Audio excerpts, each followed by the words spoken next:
Order. We're going to have quiet. Order. I called order. Order. Moana Maki.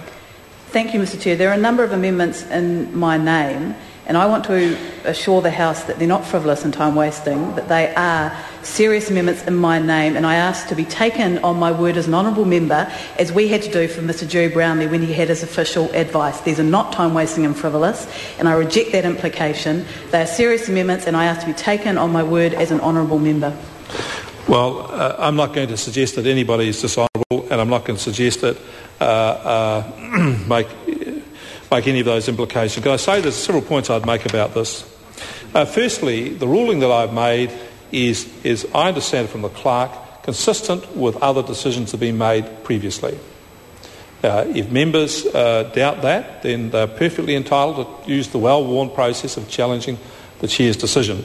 And the second point is, I want to come back to the point made by the Honourable Darren Hughes, that this is somehow taking away members' rights to move amendments. That's not the case at all.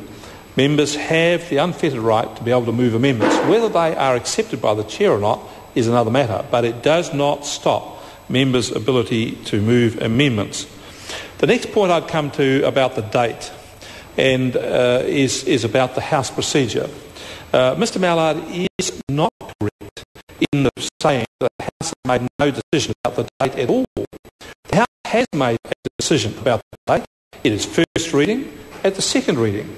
The bill has been before the House and has been passed on two particular occasions, including the date.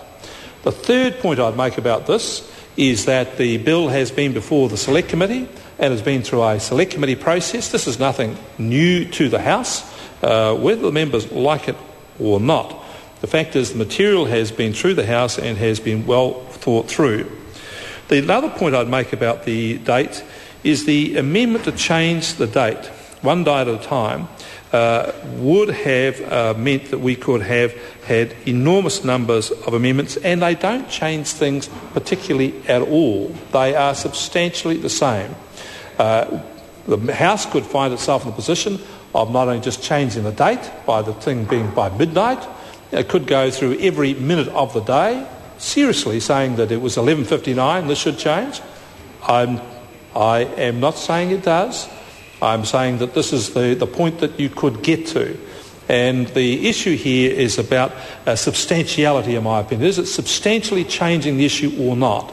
And this is not, the sequence of amendments are not substantially changing the legislation. They are making minor amendments to test it.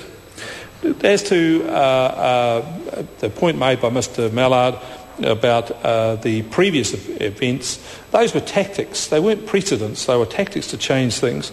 So I think that the key part of this has been the House has seen this legislation on three occasions before, two occasions before. It's seen it through the Select Committee. The House is well familiar with it. And the ultimate test of this is going to be whether the House accepts, as it's going to vote shortly, on the actual date. If the House rejects the date, that's going to be the test. It's over. So the point is that the date is well understood, and I propose to continue with the ruling that having voted on one amendment to change the date, to have a succession of amendments which marginally change the dates is out of order.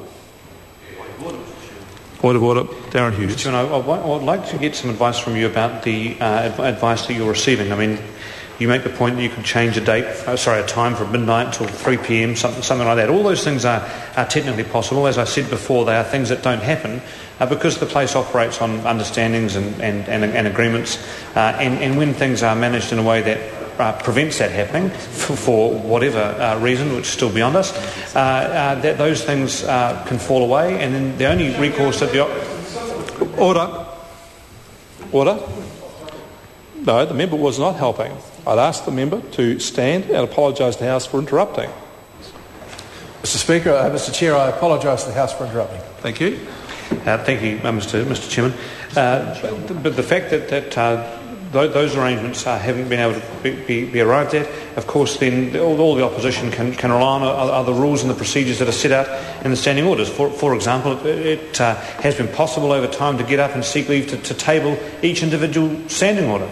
The Leader of the House himself did that when he was Shadow Leader of the House. In fact, if you look at the Hansard from Thursday the 7th of April 2005, Nick Smith, the Minister and the Chair, was seeking leave to table individual standing orders. So these things are not new. But where I'm asking for your advice, sir, is with regard to the Child Discipline Act, when it was a bill going through the Committee of the Whole, where a member moved many hundreds of amendments around the commencement date of that particular bill. And they were all accepted and were due to be voted on by the committee. And there was a mechanism that the government used in order to move its own amendment, which because it was set out separately from the way that these amendments are, with a reverse date order.